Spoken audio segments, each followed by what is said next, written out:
open. Oh, Jesus. Oh, God. I can't tell. This everything is backwards. Let's see what I'm looking at. Hello, everybody. Okay, guys. So we are finally live today. I am Dee, as you see, Dee Payne-Kimbrough. Shauntavia and I are here with Miss Kendra Shavonne, MUA. Hello. She hairstylist too, so. We do lashes and eyebrows. She does it all. So this is on Facebook? Yes, on Facebook. So we'll give a few seconds here. Make sure we get everything shared. We are on our C&D Beauty page. Okay. Yes. C&D Beauty Studio. Make sure it is up. Yes, it is. Perfect. Yep. We are here. Let me share it real quick. On my page. All right, we are all shared up. All right, so this is our episode 3 of our beauty talk session that we are calling Creatives Collab, and we are collaborating with all our industry friends. And over the next couple of weeks, we are going to be chatting with everybody, interviewing, doing some serious stuff, but hopefully some funny stuff as well. And you guys drop some comments below if anyone you want us to interview or if you have any questions. So I think we're going to start with the first question, and the simple is, how did we meet? Do you even remember? Yes. I met you both differently at different times. I met you at a wedding, doing a wedding, but we had been Facebook friends for a while. Yeah. And then I met Shauntavia at a photo shoot with Whitney. Yes, girl. Yeah. I was like, that was it. That was a long time ago when she was doing her model boot camps. Mm-hmm. So that's how we met. And we just, exchanged information. And then since then, we've worked together in different projects and stuff. Shauntavia came to my beauty school, and I was in beauty school to teach lashes. I've worked with Dee several different projects since then. So that's true. Was that the when we did that? Was we in a closet? Was that we were at the zoo or something, girl? I don't know. It was one time we were at at the Arboretum. Okay, we was at the Arboretum. We was at the zoo. It looked like we was doing hair at the zoo. All I know is that we were in this little room trying to figure it out. It had the worst yellow lighting. Like, it was just it was a little crackerjack box, but the girl was cool and it worked out for her. But I was like, I don't know. You. At the Arboretum. Okay, we was at the Arboretum. I was like, are you listening to us as we go? No, I'm trying to mute this thing. I don't know. Because I can't see your comments unless I'm on, like, if people comment, unless I'm on the Facebook one. Okay. Well, mute it, girl. Mute it. All right. So, second question. Why did you become a beauty professional? I've always liked, doing my hair, doing my makeup, doing it for other people. So back, I guess it was like 2010. I was like, I can do that. I can like do makeup and I'm gonna try it. And then I started doing hair because I started doing more weddings. And I was working with a bridal team, and they told me basically you need to learn how to do hair.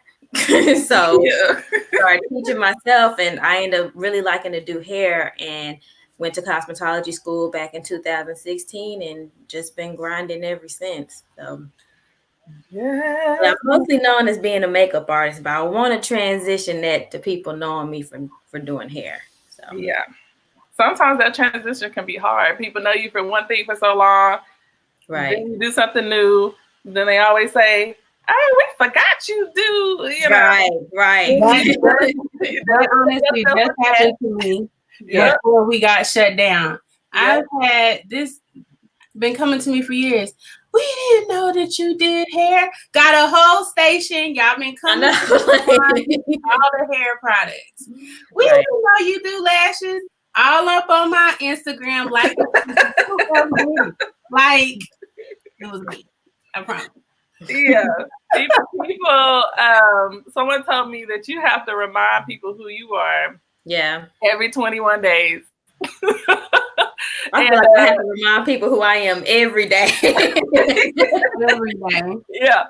So I've learned that to be 100% true. It doesn't matter. I can wear my hair a certain way and people go, "You do that?" Yeah. Yes, I do. What in the world? So, my next question is, what have you been doing during this time? I mean, it's kind of a downtime. Yeah. It is a downtime. Luckily I got my income tax like right when this first happened. So I've been straight, I also been making wigs for people like my clients that I already have, and taking this opportunity to rest and get stuff done at my house, and I haven't really been stressed out about anything, contacting brides that were already booked and thinking about booking. I've FaceTime with people, just trying to stay in contact with my clients so they know that I'm still thinking of them, asking them, what are you doing? Just making sure they're not messing up their hair when they come back. So I'm actually working on a wig today for a client that I'm going to deliver to her tomorrow. So awesome. How do you make your wigs? Look, I like to ask extra questions. This that I'm doing for her is a crochet wig. So basically went on Amazon, bought everything and just doing a crochet wig for her, working on the mannequin head and, styling it, cutting it and everything the way that I know that she likes it. So all that she has to do is just put it on because she's an essential employee and she's been looking rough here. Like we're gonna have to think of something to do. So I helped her out that way. Cool. Perfect. What I was gonna say, keeping up with clients has been a big thing that I think a lot of people are learning that they have to do during this time because of, we sit and talk to our clients all day. We know that a lot of them are still at work. So that was the first thing that I did. My clients I knew who was healthcare workers, like, hey, you still alive over there? Like, right. And my clients have been taking care of me. I've had clients just send me money and then like, this is not towards anything. I just know you're not working right now. So I was like, yay, that's been really nice. My clients are wonderful. So I really appreciate them. That's good. That's definitely good. Do you feel like you were prepared or underprepared, like for this? I don't want to say pandemic, but for this. I definitely expected us to have to close down. I would have thought we would have been some of the first to close down. I felt like they kind of dragged their feet in closing down the hair salons and stuff, but people were slowly but surely not coming, because of everything that was going on. So they were already not coming in.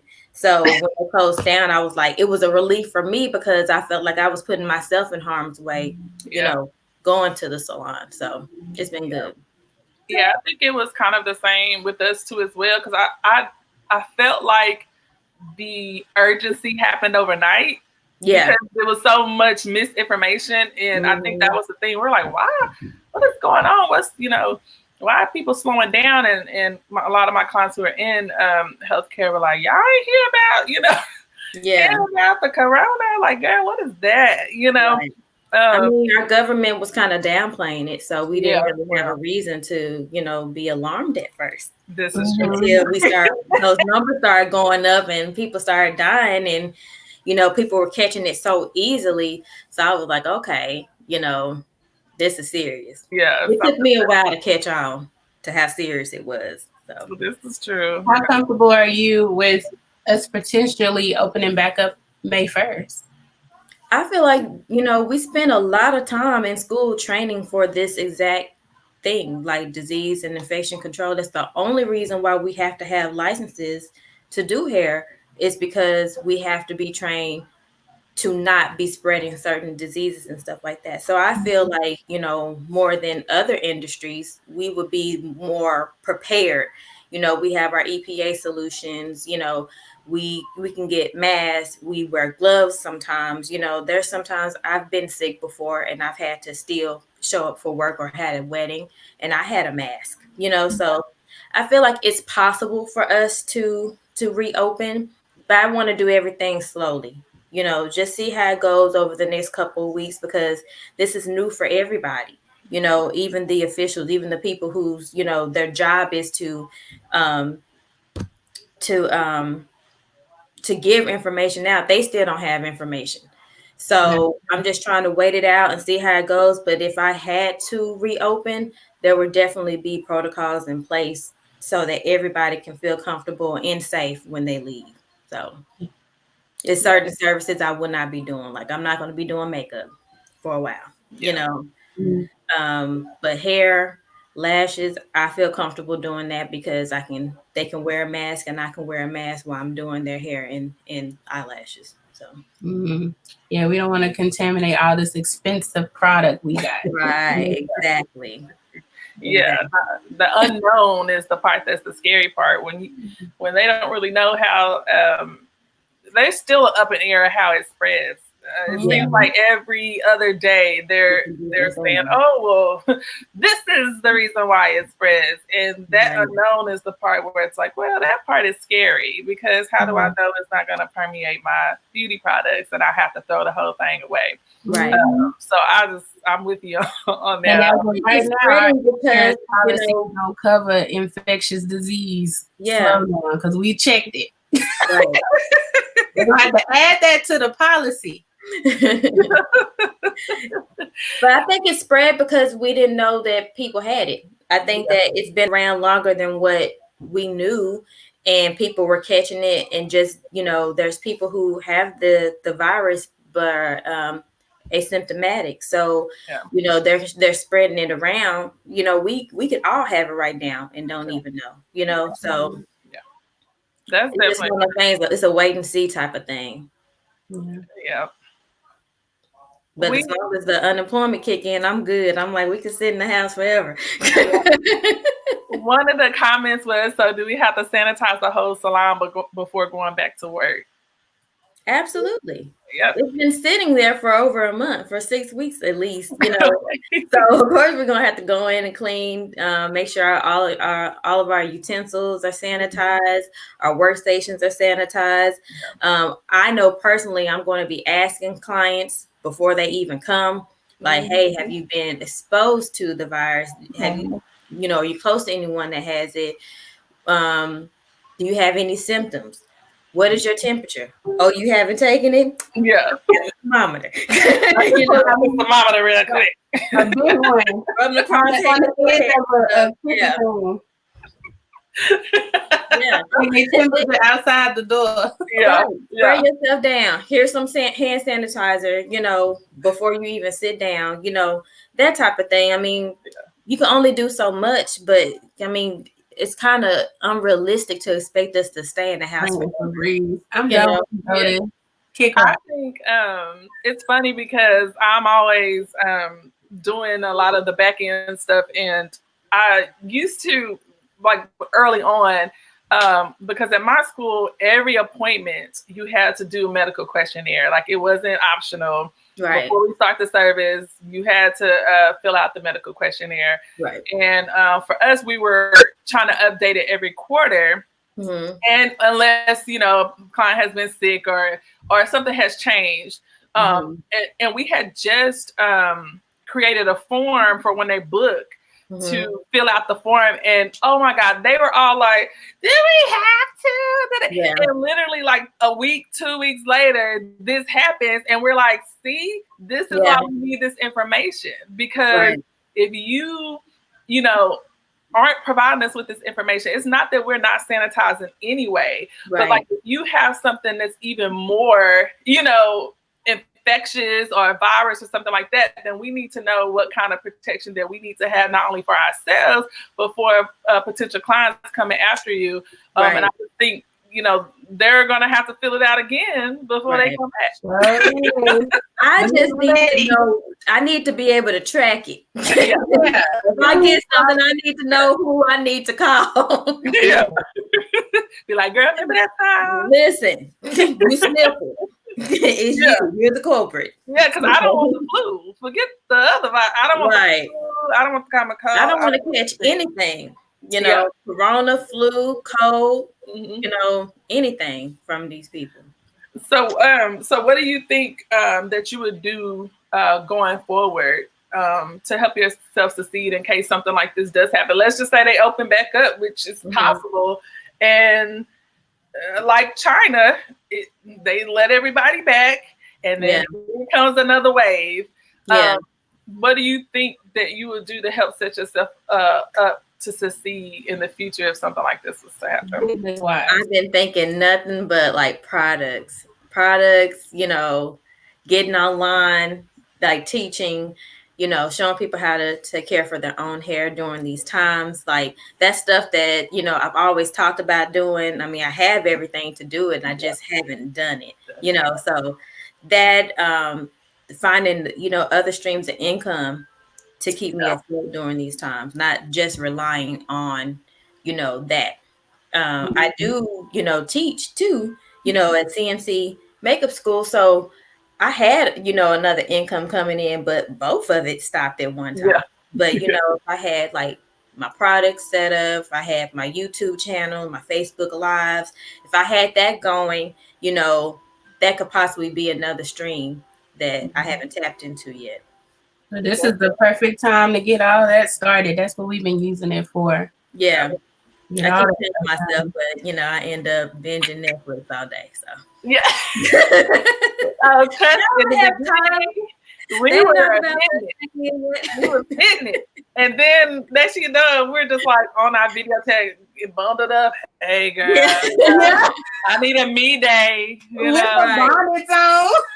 Right. So, just teaching people, there's some things that they can do on their own while they're going through this too, still get their desired look, but, a lot of people are worried that if they teach people stuff that people won't come back. No, people don't want to do their own hair. They don't want to do their own makeup. They There's don't specific type of people. We've discussed this many a times about which type of do-it-yourself things that we want to release to people, because then now everybody thinks they're an expert. There's just some people who like the knowledge, but just for their own sake. Right. People are never going to be able to cut their own hair. And there's certain styles they're just not going to be able to do.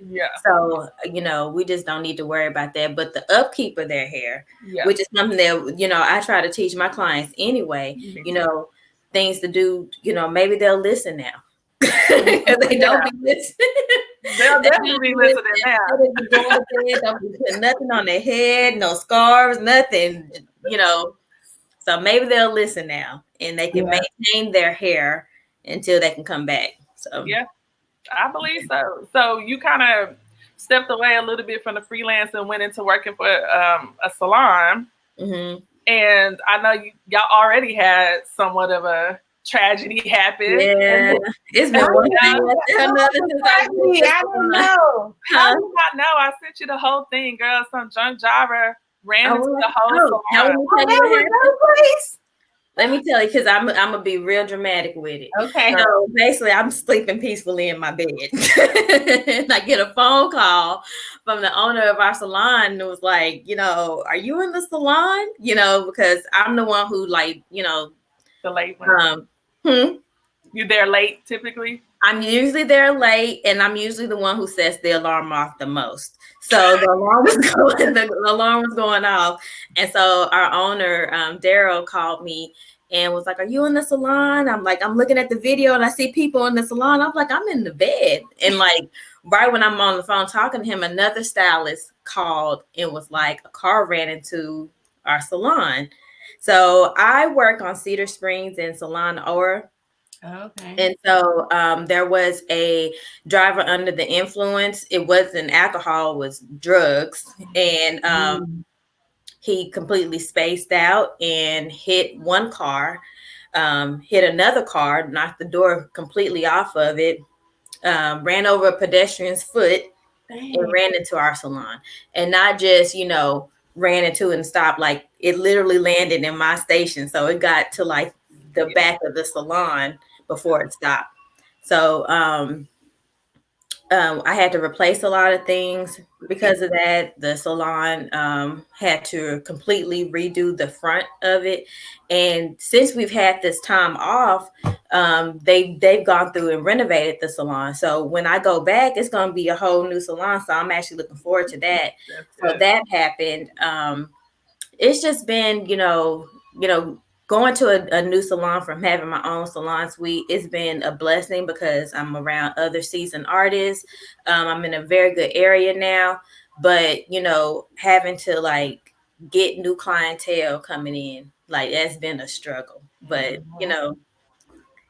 and then this happens. Like right when I start getting my little stride going, this happens. But I think everything's gonna be fine because everybody's been sitting around. The one thing that everybody wants is services right now. So the moment they let us back outside, I think it's gonna be wonderful. I think it's gonna be a blessing in disguise. So that was going to be my leading into my next question about how have you guys been keeping in communication with one another, how you guys are going to handle what we assume is going to be an influx of clients at this particular time. How do you think as a salon as a whole, do you think you guys will be able to handle that? I think that we're going to handle it the way we've been handling it. Like, for me personally, I don't double book, every time that you have you set a time, that's the time you're going to start getting your hair done. I'm sorry, my daughter is like literally like on the floor. Are you just sitting here like you want to listen? You trying to go to the restroom? You're gonna have to wait. This is real life. No, you can't right now because I can't move this. Y'all, hold on. I'm going to have to mute mine for a minute. How can I mute? Hold on. Stop. Let me get 1 second. Get you. This is real life. Every live we have something. Our family just refused to let us be great during this quarantine. Okay. This is my no kid dance. Not only that, finding a place that you can get and do this live quietly is harder than people think. Okay. I tried to leave and go to the salon. That didn't help.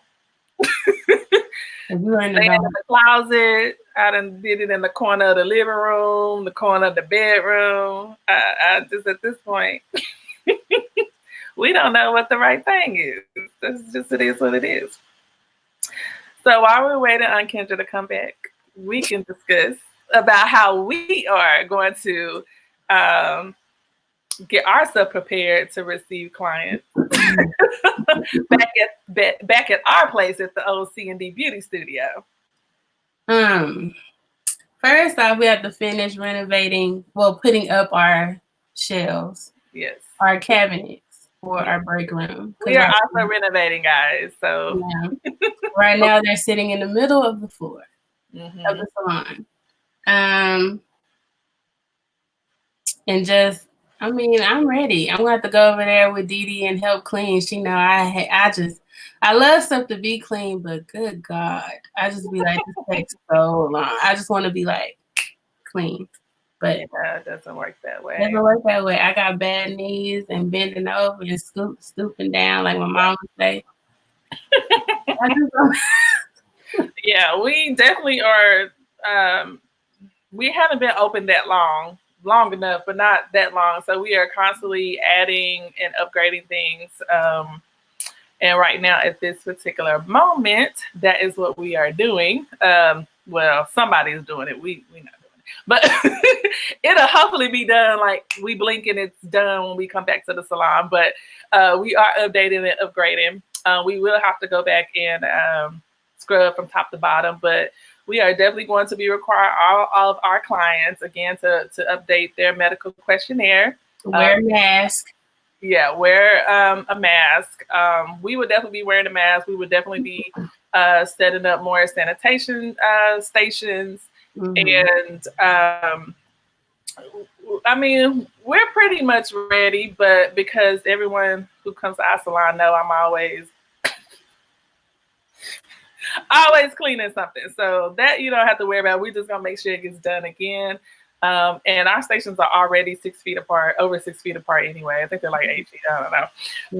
That just happened naturally because we were so used to being in a small studio all the time. We couldn't wait to have a bunch of space where we could just roll around and stretch our arms out. Exactly. All right, so Kendra is back. We are going to move on to our next question, which is, what is your favorite beauty product right now? Right now I'm really, really, really loving the Il Makiage foundation.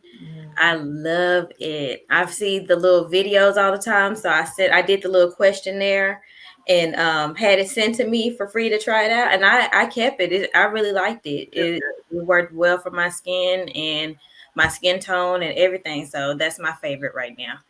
Yeah, it's definitely a good foundation. Yeah, it's very dewy, or at least it was on my skin for sure. Yes. What about your favorite hair product? Right now for hair, my go-to is going to always be Live, because I wear my natural hair more than I wear wigs and weaves and stuff like that. So I have natural curly hair, and I just went back to the old school Live, what my mother used to use on my hair when I was little, that cream.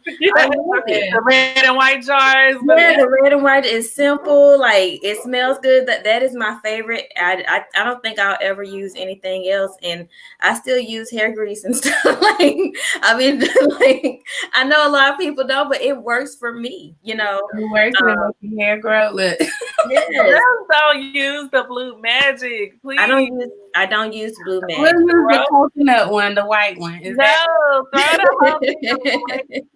No, she knows how to feel. I use straight Vaseline and I massage my. I know.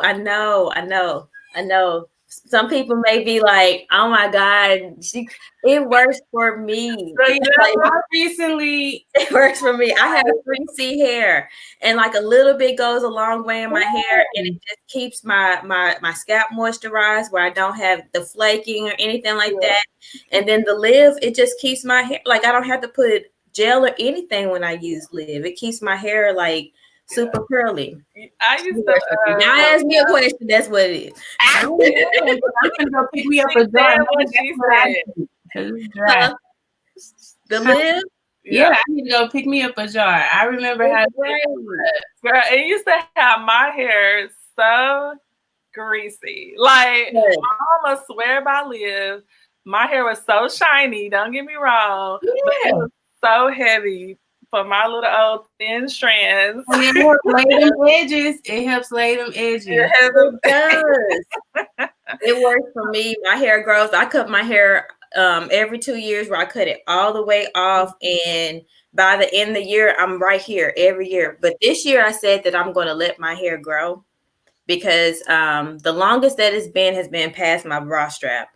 And so I'm going to let it grow, and just to see if I can get to waist length.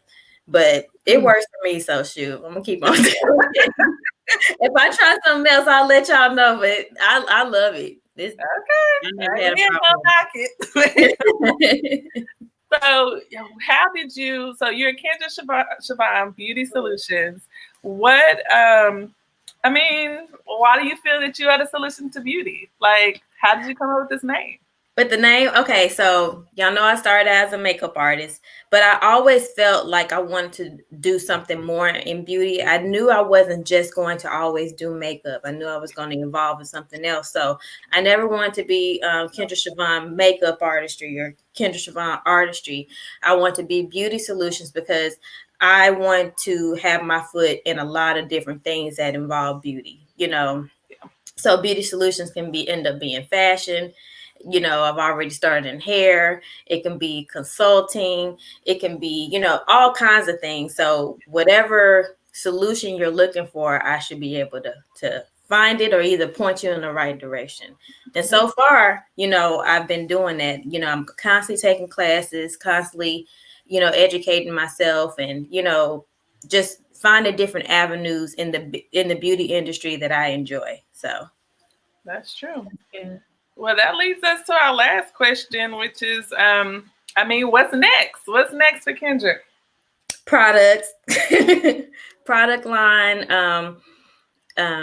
reviewing products, finding what works for, you know, my specific needs. Like, you know, I have the super coily 3C hair, you know, and, you know, there's people like me who want to know what to do for their hair. I can tell them what works for me and maybe it can work for them. You know, I'm a deeper toned woman, but I don't have, you know, really a red undertone. You know, I have more of a neutral undertone. So finding products that works for me that somebody else who has my skin tone will probably, you know, be able to use and enjoy as well. So stuff like that, having something to offer people, you know, where if they go to my website or if they've used me before and they like the products that I use, they can go to my website and actually purchase those products, you know. So that's the next step for me.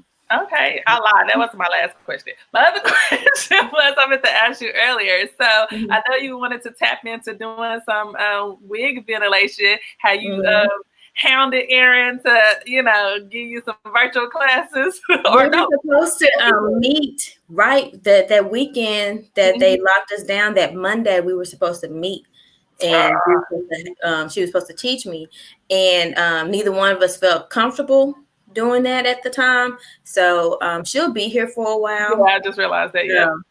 So she'll be here for a while. So I have plenty of time to, you know, sit down with her and learn. But I've been watching videos. You know, I have my little needle. Did I show you my needle? I want to see your needle.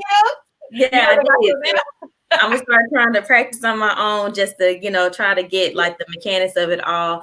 I already know how to stuff a head and to measure and all the other stuff. I learned that on my own, but hopefully she has other tips and stuff she can tell me, okay, that you learned, forget all that. You're supposed to do it this way. So just doing, you know, all that I can on my own, but that's definitely something that I want to get into. So how are you liking? I know you worked a couple of shows recently, live shows. So how did that feel for you, theater? Oh, I love theater. That's how I got into doing makeup. I went to Arts Magnet, and I was in theater my freshman year, and they taught us how to do makeup, and that's how I got into it in the first place. So being able to go into the theater and work these couple shows recently, it's been like a dream because I'm like, that's what I've been wanting to do. So that was like my little step in the door. So hopefully, you know, other opportunities can come where I can continue to work in the theater and learn more and, you know, get into that life because they need more of us. They do, girl. It's not in theater. Oh, yeah. I think me and Dee Dee see each other. That's it. That's it. Me and Dee Dee see. Yeah. Yeah, it's just us. We see you. Right. Y'all gonna be seeing me. Come on, girl. We've probably met. Actually, I've only met technically two black wig designers. If I'm including Aaron. And Shauntavia's met 3 because she's met another one that she's always comes when I'm just finishing a show, so I've never met her. So over these 4 years, how many ever years, bunch of years, I've met 2. She's gonna be on the show actually, so y'all gonna have to tune in. She's the bomb. Like she does the best Afro style wigs I've ever seen. Sherelle, her name is Sherelle. She's actually, what's that the you know the name where they the opera here. The opera house. I can't even think of the name of it. It's gonna kill me. Winspire. No, she's in Oregon. She's in Oregon. Oregon Shakespeare Festival. So I could not think of it. Okay. And they are one of the largest theaters, companies, should I say. who does theater work, and they have pretty good budget too because of it. But she is one of the Black wig designers, and I've seen her work, and it's impeccable. Like, she's the supervisor there, so she runs the show, and then she gets runs that particular hair and makeup department. And then she gets contracted out to do other shows all over the United States and everything like that. So call us, Sherelle.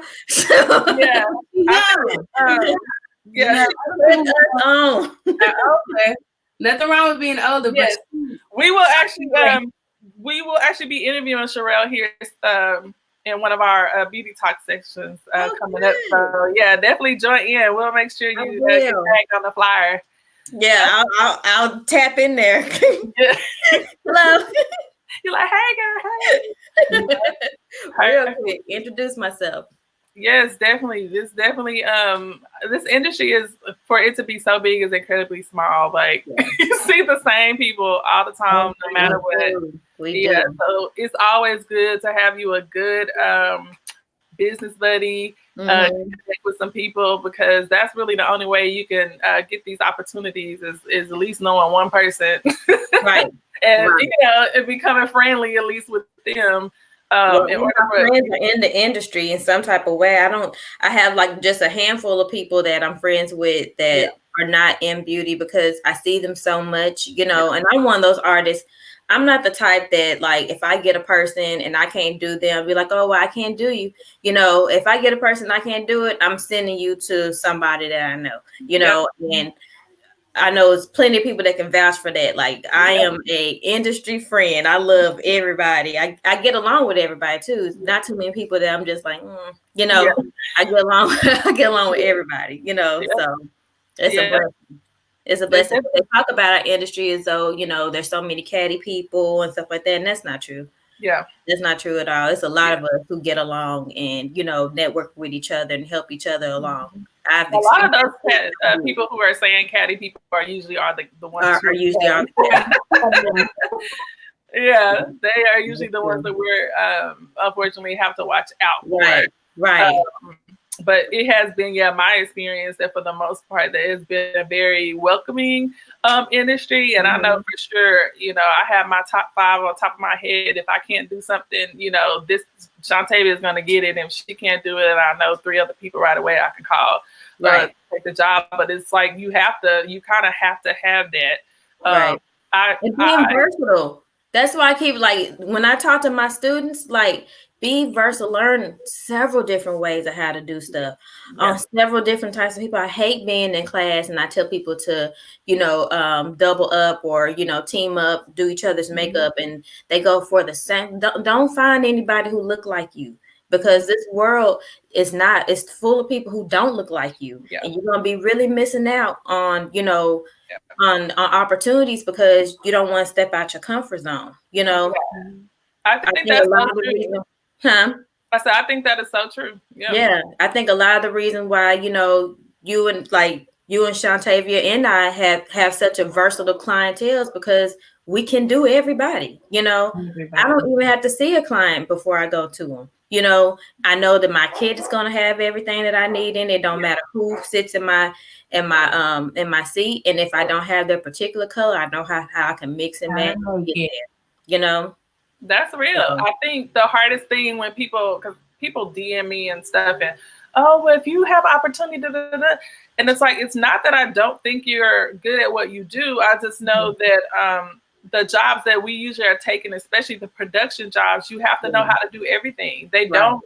My story about getting into cosmetology school was probably similar to everyone else. I could have got booked on a job that would have paid me $5,000 a day, for a 3-day job. But because I wasn't a licensed cosmetologist at the time, I was just only doing makeup. Yeah. Even though they loved me and I had a good reputation with the company, they were like, their clients required that element. And so, with that, I was like, you sure right. We're putting up the church finger. Where are them people at right now? Well, all right. Right. Y'all, the reason why I'm like, when I got laid off from my job, I was like, shoot, I could do makeup because I get calls all the time. They don't have no money. They are holding them budgets, honey. They are holding them budgets. You know what has changed is that the industry has changed. It has gone to commercial has always been a great industry, but now it's real people. You know, when before it was commercial, but we're manufacturing that.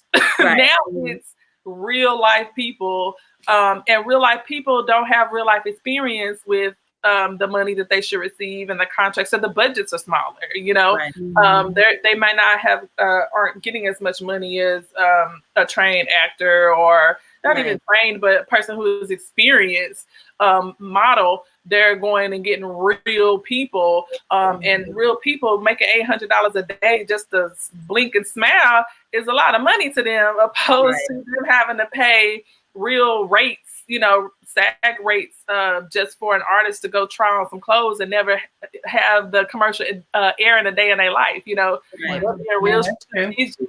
Yeah, real strategic how they're spending their money. But I think, you know, with production, you just have to know how to do everything. And if you're only doing glam looks for people who look like you or Instagram makeup, yes, it will give you money. I'm not saying it doesn't. It's just a very specific group of people who are going to get that specific type of money. But what really is going to bring you peace of mind and good money is that production money. Like that's the best rewarding money I make. You only work with one or two people versus, you know, like next to production is wedding. You know, wedding is my cash cow. You know, in the most recent years, I've been doing more and more Indian weddings. And I have a huge Indian clientele. You know, I love them. I love their culture. You know, I love their culture. And there's always 1,100 of them in a wedding. And they know it, you know, and they're changing 2 or 3 times a day, 4 days straight. And once you do one, you sit. Because if they like your work, somebody else is gonna get married in a couple months, and then somebody else in that way, and it just goes on and on and on. So you definitely, that would be, I think, the takeaway from this is that you definitely have to research your industry, research where you want to go. You have to know how to do everybody face. I hate the excuse. There has been several artists who've been 25, 30 years in the game and may have done 2 black faces, and they have been able to get away with that because our industry is leaned towards people who have fairer skin. It's just so if you are the people to go out looking. It's just facts. If you even look at commercials, we're a lot more diverse, but you're still going to have 90-10. And but you don't know that when you see that diversity, that model had to bring their own foundation, and that's real. And that's real sad, but it's real. Had to bring their own foundation, do their own makeup, and the person that was doing hair and makeup still got paid like they did theirs. It's happened to me as a model a bunch of times. A bunch of times that I am there to be a model and they are looking at me like, what should we do with her hair? But what do you mean? Like, aren't you the lead hairstylist and makeup artist? So I think there's integrity in the business. I personally don't think anyone should call themselves an artist if they can't do everyone. Thank you. That's just my. You don't have everything your kid to do it. You shouldn't be calling yourself an artist. That's how I personally feel. You know. It's too much research out here. There's too much of anything available right now for you not to. For you not to know. There's YouTube. I mean, like the same way we learn how to do theirs, they should be able to learn how to do ours and do it well. You know. I agree. I totally agree. 1,000% totally agree with that. That is my life. We can go on and on about that. You know, that is like the one. We complain about that all the time. All the time. We can be like, come on now. And I've been brought in as an assist to cover up the fact that the lead didn't know how. You know what I mean? And then I hate when you come in to assist and then that person treats you crazy. Yeah. You know? And so that's the bad thing too. It's like I don't mind coming in. I can't stand being a professional artist, been working, 10 plus years, and then you walk in and somebody call you assistant. No, you hired me to work with you. I'm not your assistant. I'll correct somebody. I'm only your assistant. Yeah, I'm not your assistant. I'm only your assistant if I am literally learning from you. If you brought me in to do something you can't do, right? I'm not your assistant. Exactly. I am your co-partner. I'm your whatever. We don't even have to have names, but I'm not assisting you because I'm your cover. You know? If I have to bring in an assistant, I'm gonna bring in a student. I'm not gonna hire an artist that's on my level and then like insult them by calling them my assistant. No, you're another artist that I called to do to help me on this. You're helping me, to do all these faces and stuff, or do this hair, not to make myself, exalt myself like, I'm all of this and here's my little assistant. No. I would never do that, and I don't let nobody do that to me. No, that's weird. But I've had it done to me. I think the only time that I expect to be someone's assistant is in production, whether that's theater or if that's a commercial, because that's just the way you get paid. I'm gonna still get paid the same money. Right. The crazy thing is having to remind them that we are the assistant. Yeah. Not the people who hired us in, but everybody else around, because they be like, oh, y'all are so cool. No, don't ask me. I have no decision making. You need to go see her. In trouble. Right. I want to be hired back.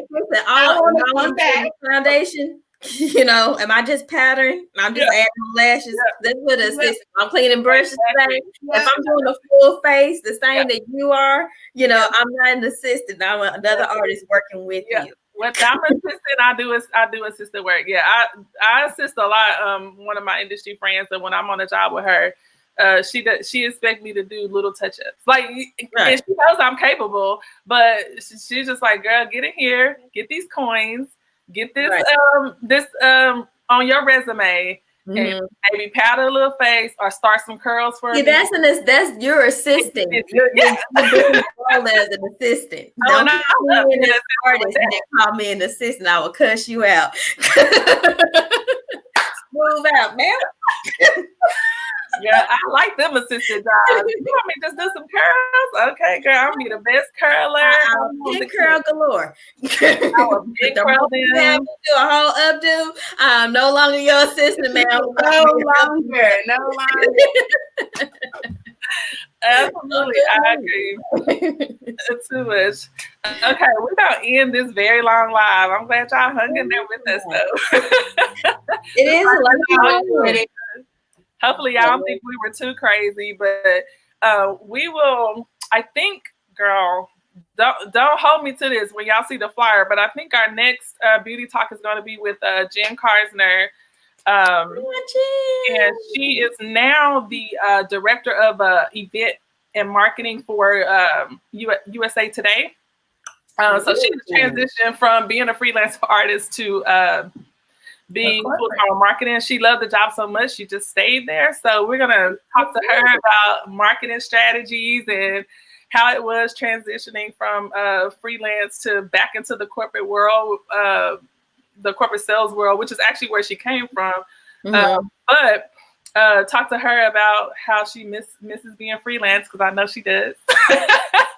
Because a true creative, at the end of the day, you still want to create. Right. So she's going to give us some marketing strategies that we can do right now while we are at home. We will download this live and have it uploaded to Instagram here in a little bit. Well, at least a snippet of it, probably about 15 minutes of it. And hopefully you guys will catch us on our next episode. We appreciate your time, Ms. Kendra. Thank you. It was nice seeing you guys and talking to you. It's like human interaction. This is the future right here. I know. I said that quarantine got everybody reevaluating life, honey. Like, I thought I was an introvert. I really did. I'm like, I want to be an introvert by choice. Yeah. By choice. Don't make me. Don't force me. Yeah, that's the difference. I thought I didn't like people. Right. Everybody checking on everybody. Exactly. All right, guys. Y'all have a good day. You too. Bye. Bye.